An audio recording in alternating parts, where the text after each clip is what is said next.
আপনি দুনিয়ার সব বুঝেন, আখিরাত বুঝেন না কেন? আপনি কবর বুঝেন না কেন? এই বাপ, আরে আমার কথা রাগ হইয়েন না। দুনিয়ার ঘর আপনার, আপনার দাদায় মাটি ফেলাইছে, ভিটা বাঁধছে, আপনার বাবাই হয়তো চারিদিকে বাউন্ডারি ওয়াল দিছে, আপনি আইয়া বিল্ডিং করছেন। 3 পুরুষ লাগাইয়া 4 পুরুষ লাগাইয়া হয়তো দুনিয়া সাজানো যায়, দুনিয়ার ঘর তৈরি করা যায়, কিন্তু মাটির নিচে আপনার আরেকটা ঘর আছে, সেই ঘরের নাম কবর। এই কবরের ঘর আল্লাহর কসম আপনারটা আপনি না সাজাইলে জিফুত নাতি নাতনি সেটা সাজাইতে পারবে না, পারবে না, পারবে না, দৈন্তান নাই কেন না। এই জন্য মাটির উপরে ঘর পরের ওয়ালারাও করতে পারবে, কিন্তু মাটির নিচের ঘর আমাকেই সাজাইতে হবে। এই পৃথিবীর সব ছেড়ে দেওয়া যায় দোস্ত, আল্লাহকে ছেড়ে দেওয়া যায় না। আল্লাহকে ছেড়ে দেওয়া ঠিক না বাপ, বাপ ঠিক না। এই প্রজন্ম তোমরা এখন খুব বেশি বাড়াবাড়ি করছো, তোমরা বেশি বাড়াবাড়ি করতেছো। এই বর্তমান জেনারেশন, তোমরা যারা কিশোর যুবক, 14 বছর, 16 বছর, 18 বছর, 20 বছর, 22, 25, 24 বছর, তোমরা অতিরিক্ত বাড়াবাড়ি করতেছো বাপ। তোমাদের এই সীমাহীন অহংকার, তোমাদের এই অধ্যত্ব, তোমাদের এই গুনায় ভরা 24 ঘন্টার জিন্দিগি, তোমাদের উপরে খোদার কসম দুনিয়াতেই বড় সড় আযাব নিয়ে আসবে। প্রিয় বাপ আমার, সন্তান আমার, আমি বললাম তোমরা এমন অগণিত ছেলে, তোমরা এখানে সারা বাংলাদেশের ছেলে না, মনে করো 10, 20, 50 কিলোমিটারের ছেলে, তাহলে 20-50 কিলোমিটারের ছেলে তোমরা, আমরা যদি এখন দাঁড় করাই তাহলে অধিকাংশই মিলবে বেনামাজ। সারাদিনে 1 ওয়াক্ত নামাজ পড়ো নাই, 365 দিনে, খোদার 1 বছরে কোনোদিন ফজরের নামাজ পড়লা না। আমার প্রিয় সন্তান, মুসলমান এত নিকৃষ্ট হয়? তুমি মুসলমানের বাচ্চা, তোমার কোনো আল্লাহ আছে? তোমার কোনো নবী আছে? তুমি মুসলমান? 365 দিনে, খোদার 1 বছরে কোনোদিনও ফজরের নামাজ পড়বা না? তুমি মানুষের বাচ্চা? তুমি মুসলমানের সন্তান? এক পবিত্র মা 2 বছর তোমাকে বুকের দুধ পান করাইছেন। এই 2টা বছর মা বুকের দুধ পান করাইতে কত লক্ষবার গালে মুখে চুমা দিছেন, আদর করছেন, বুকে জড়াইয়া ধরছেন। এই বাবা কতবার মাথায় হাত বুলাইছেন, কত হুজুরের কাছে, কত আলেমের কাছে, কত আত্মীয় স্বজনের কাছে তোমারে দাঁড় করাইছে, হুজুর মাথাটা মুছা দেন, আদর করে দেন, আমার বাচ্চারে যেন আল্লাহ মানুষ বানায়। কত মানুষের হাত বুলাইছে, দোয়া করে দিছে, তোমার চাচি, তোমার মামি, তোমার ফুফি, তোমার খালা, তোমার দাদি, তোমার নানি, তোমার দাদা, তোমার নানা, তোমার গ্রামের হুজুর, তোমার মসজিদের ইমাম সাহেব, তোমার মসজিদের মুয়াজ্জিন, তোমার এলাকার কোন আলেমে দ্বীন, এতগুলো মানুষের হাত বুলাই দিছে। মা তোমারে পবিত্র স্নেহে বুকের দুধ পান করাইছে। বাবা তোমার জন্য উপার্জন করতে গিয়ে মিনিটের পর মিনিট, ঘন্টার পর ঘন্টা, ভরা দুপুরে মাথার ঘাম পায়ে ফেলাইছে। বিনিময়ে বাবার স্বপ্ন এই ছিল, মায়ের স্বপ্ন এই ছিল, 16 বছর বয়সে তুমি সারা রাত নারী দেখবা, উলঙ্গ ছবি দেখবা, জিনার ব্যভিচারের দৃশ্য দেখবা, 1 ওয়াক্ত নামাজ পড়বা না, না আল্লাহ চিনলা, না রসুল চিনলা, না সুন্নাত চিনলা, না দিন চিনলা, না নামাজ চিনলা, না গোলামি চিনলা। হায় হায় মুসলমানের বাচ্চা, এত বড় নাফরমান কেমনে হইলি বাপ? এই বাপ, মায়ের দুধের এই বদলা? এই নাফরমান, যারা বেঈমানের মতো চুল রাখছো, তোর কোনো বাপ নাই? তোর আব্বা তোর এই চুল রাখা শিখাইছে? তুই জন্মের পরে বাপ দেখো নাই? তোর জন্মের পরে তোর কোনো বাবা ছিল না? তোর কোনো অভিভাবক নাই বেটা? তোর এলাকার কোনো মানুষ নাই? তোর কোনো মুরব্বী নাই? কোন বেঈমানের মতো চুল রাখে? ফুটবলের খেলোয়াড় তোর বাপ বেটা? কথা বলে না। ক্রিকেটের খেলোয়াড় তোমার আব্বা? আর্জেন্টিনার ওই বেঈমান তোর বাপ বেটা? ওই মুশরিক বেঈমানের মতো চুল রাখলি কেন? বল বেটা। এই ছেলেরা বলো না, কি তামসা দেখতে আইছো? আমি ভোটে দাঁড়াইছি তাইলে? আজকের দিনে এই এখন বললাম, এশার নামাজ যারা পড়ো নাই, মাগরিবের নামাজ পড়ো নাই, আজকের সারা দিনে 1 ওয়াক্ত নামাজ পড়ো নাই, তোমার ভালোবাসা দিয়ে আমি কি করব? তোমার ভালোবাসা দিয়ে আমি করব কি বেটা?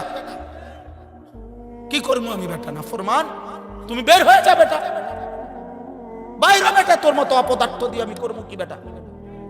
আমি তো এত 5 ঘন্টা সফর করে আইসাও, আমি তো আমার জামাতে আগে এশার নামাজ পড়ছি, এরপরে এখানে আসছি। তোমরা যারা নামাজ পড়লা না, বাইরে হবে এখন। তুমি তো আল্লাহর দুশমন, তুমি তো রাসূলুল্লাহর দুশমন, তুমি আমার প্রিয় হবা কিভাবে? হ্যাঁ, তুমি কইবা আমি আপনারে মহব্বত করি হুজুর, আমি আপনার খুব ভক্ত, আমি আপনার লেগে উঠতালাম একদম। হ্যাঁ, মক্কল ঠাউরাইছে, বেক্কল ঠাউরাইছেন আমারে। বলো মিয়া, এমন মালিক ভুললা কেন? এমন রব ছেড়ে দিলা কেন?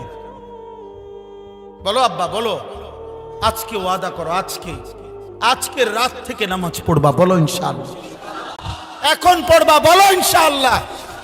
এই নওজোয়ান, এখন বলো ইনশাআল্লাহ। 30 বছরের নিচে যাদের বয়স, তোমরা হাত তোলো, হাত তোলো যাদের বয়স 30-এর নিচে। দেখেন কি পরিমাণ, দেখেন। বলো ইনশাআল্লাহ নামাজ পড়বো, ইনশাআল্লাহ ফজর পড়বো, ইনশাআল্লাহ। জোরসে বলো ইনশাআল্লাহ, আরো জোরে বলো ইনশাআল্লাহ। কোন নামাজ? কোন নামাজ? আবার বলো, জোরসে বলো, সবাই বলো ইনশাআল্লাহ। আমি ওয়াদা দিলাম, হাদিসের বক্তব্য এটা, মুসলমানের যে সন্তান ফজর পড়বে নিয়মিত, ইনশাআল্লাহ ওই সন্তান আগামী দিনে ইমাম মাহদীর সৈনিক হবে, দাজ্জালের বিরুদ্ধে লড়বে, পৃথিবীর শেষ ইহুদিটাকেও জিহাদ করবে তাদের বিরুদ্ধে, এবং ওই নওজোয়ানদের দ্বারাই সারা বিশ্বময় কালেমার পতাকা উড়বে। ফজরের মুসল্লি যারা মাহদীর সৈনিক, তারা ফজরের মুসল্লি যারা দাজ্জালের বিরুদ্ধে লড়বে, তারা ফজরের মুসল্লি যারা ইহুদিদের বিরুদ্ধে জিহাদ করবে, তারা ফজরের মুসল্লি যারা বিশ্বময় কালেমার পতাকা উড়াবে, তারা ইনশাআল্লাহ। এটা হাদিস, এটা হাদিসের বক্তব্য থেকে বলবো। মাহদী আসবে, ঈসা আলাইহিস সালাম আসমান থেকে নামবে, দাজ্জালের জুলুম চলবে, আর ঈসা নবী আর মাহদী ফজরের মুসল্লিদেরকে সাথে নিয়ে শেষ যুদ্ধ দাজ্জাল এবং ইহুদিদের বিরুদ্ধে চূড়ান্ত শেষ লড়াই শুরু হবে ফজরের নামাজের পরে। ফজরের মুসল্লিদেরকে সাথে নিয়ে, ফজরের মুজাহিদকে সাথে নিয়ে আসরের নামাজের ভিতরেই মসজিদে আকসা বিজয় হবে, দাজ্জাল নিহত হবে, শেষ ইহুদি কুত্তাটাও নিহত হবে, ঈমানের পতাকা উড়বে ইনশাআল্লাহ। এটা হাদিসের বক্তব্য। এজন্য তোমার মতো মনে রাখো, নারী, ছবি, উলঙ্গ দৃশ্য, জিনা, ব্যভিচার, মোবাইলের অস্থিরতা, বেঈমানের মতো চুল চেহারা, তোমার মতো অপদার্থ ছাড়াও ইসলাম টিকবে, তোমার মতো আঙ্গাল কাঙ্গাল ছাড়াও ইসলাম থাকবে। তুমি কামে লাগবে নারী, তুমি একদিন মরে যাবে আর বেড়ি চাইতে চাইতে। হ্যাঁ, চাই অসুবিধা কি? দেখো সারা পৃথিবীর নারী, দেখো সারা পৃথিবীর মহিলা তোমার ঘরে আসুক, তুমি কি এটা চাও? এত বেড়ি দিয়া করবা কি? এত নারী দিয়া করবা কি? 16 বছর বয়সে যদি যুবক, 18 বছর বয়সে যদি এত নারী, এত উলঙ্গ ছবি, এত জিনা ব্যভিচারের দৃশ্য মোবাইলে দেখে ফেলো, আগামী 40 বছর যদি তোমার হায়াত পৌঁছে, ওই পর্যন্ত তো তোমার গুনাহ জমতে জমতে তুমি দাজ্জাল হয়ে যাবে। এত কম বয়সে এত বড় গাদ্দার হয়ে গেলা, মাত্র 16 বছর বয়সে ঘাড় তোর এত শক্ত হয়ে গেল যে রবের সামনে একটা সিজদাও দিলা না। এত অল্প বয়সে মানুষ এত বড় গাদ্দার হয়? এত কম বয়সে এত বড় মালিককে বৃদ্ধাঙ্গুলি দেখাইলা যে হে মালিক, আপনি যতবারই আজান দিয়ে ডাকেন আমাকে, আমি সিজদা দেব না, আমি চলে যাব অন্যদিকে। আমি এই জন্য পরিষ্কার বলি, একবারে চোখের দেখা বাস্তবতা হলো, আপনারা যে কেউ দেখেন, বাবা তোমরাও দেখো, যখনই আজান হয়, এই পৃথিবীর সবাই জানে এটা, আজান হলে কুত্তা খেউ খেউ করে, ঘেউ ঘেউ কইরা ওই জায়গার থেকে সরে যায়। এটা আজান হলে মসজিদের সীমানার কাছ থেকে সরে যাওয়া, এটা কুকুরের স্বভাব, এটা মুমিনের স্বভাব হইতো। তুমি নাইলে দেখো, তুমি দেখো। এই জন্য সেলফি উঠাইবার সময় মানুষের লগে উঠাইও না, ওই কুকুরের লগে উঠাই। দোস্ত তুই আর আমি মিলছি বালা, দুজন একসাথে উঠাইবা, উঠাইয়া বলবা দেশবাসী কমেন্টস করে জানাবেন আমাদের দুইজনকে কেমন লাগছে সারা দেশবাসী জানাবে একরকমই লাগছে। দুজনই মুত্তা ফানি লয় না, একবারে খাপে কাপ মনতে যারবা। আমরা দেশে কয়ারি মনতে যারবা, যে দেশে যারবা, বুঝেন নাই? খালাস, এটা বুঝতে শেখেন। প্রিয় ভাই, তুমি বুঝতে শেখো, বুঝতে শেখো। বেঈমান তোমাদেরকে নিয়ে ডুগডুগি খেলে, বান্দর বান্দর নাচায়।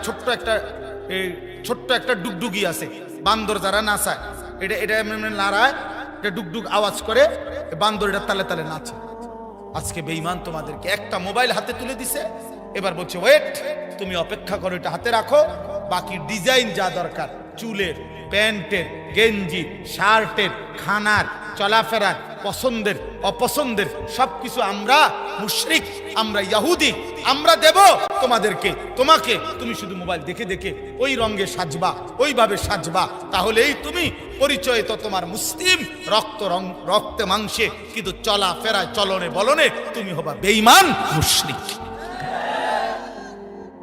আজকে বেঈমান তোমাদের হাতে মোবাইল তুলে দিয়ে তোমাদেরকে পুরা নিয়ন্ত্রণ করছে, মাসহুর বানায় দিছে, জাদুগ্রস্ত বানায় দিছে। আমার বাপ, এমন ভুল করো না বাপ। 365 দিন, একটা বছর কোনদিন ফজরের নামাজ পড়ো নাই, মুসলমান এমন হইতে পারে না বাপ। মুসলমান এত নিকৃষ্ট হইতে পারে না। 30 বছর মুসলমান সুদ খাচ্ছেন বাবা, মুসলমান এত নিকৃষ্ট হইতে পারে না। 60 বছর বয়স বাপ, এই চাচা এখনো বিড়ি সিগারেট খান, মুসলমান এত বদভ্যাসওয়ালা মুসলমান হইতে পারে না। 60 বছর বয়স এখনো চা দোকানে বসে নারী দেখেন, গান বাদ্য শুনেন, সিনেমা নাটকের নর্তকীর ছবি দেখেন, মুসলমানের বুড়া এত অভদ্র হওয়া উচিত না। এত অভদ্র মুসলিম বৃদ্ধ হইতে পারে না, এত বেহায়া মুসলমানের বুড়া চাচা হইতে পারে না। আপনার থেকে আপনার সন্তান আখলাক শিখবে, আপনার থেকে আপনার দেশবাসী আখলাক শিখবে, আপনার নাতি নাতনি আখলাক শিখবে, আপনার মহল্লার ছেলেরা আখলাক শিখবে। আপনি প্রকাশ্য দিবালোকে বসে বসে বিড়ি খান, সিগারেট খান, কথা বলতে লাগলেই গালি দেন, নাটক সিনেমা নর্তকীর ছবি, নাটক সিনেমা টেলিভিশনে দেখেন। আস্তাগফিরুল্লাহ।